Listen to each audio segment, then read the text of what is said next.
Hello everyone and welcome to Vlinkoz channel. In today's video I will show you how to fix your Windows screen if it keeps blinking or flickering on your PC or laptop. And now let's get started.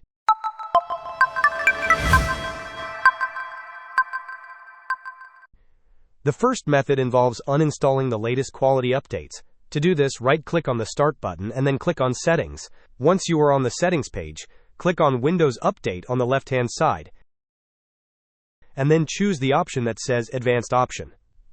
Under Advanced Option, you will need to click on Recovery. Within Recovery, go ahead and click on Restart Now. You will be prompted to restart now or close. You can go ahead and click on Restart Now. Once you are on the Advanced Options screen, click on Troubleshoot, and then click on Advanced Options.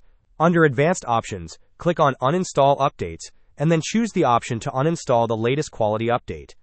Finally, click on Uninstall Quality Update. Wait for the updates to be uninstalled. Once the updates have been successfully uninstalled, your computer will reboot. After the reboot is complete, you can check if your issue has been resolved.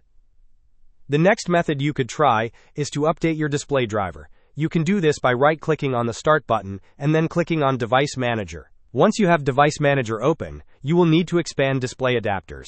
So you can right-click on your primary graphics driver, and then click on Update Driver, and choose the option that says Search Automatically for Drivers. You may see a message stating that the best drivers for your device are already installed. In that case, you can click on Close. Once this is done, check if your issue has been resolved. Another method to update your display drivers is directly from your computer. Right-click on your primary display driver, and choose the option that says Update Driver. Under this section, choose the option that says Browse my computer for drivers. This will take you to a new window. Choose the option that says Let me pick from a list of available drivers. Here, select the default driver, and then click on Next. This will install the display drivers from your computer.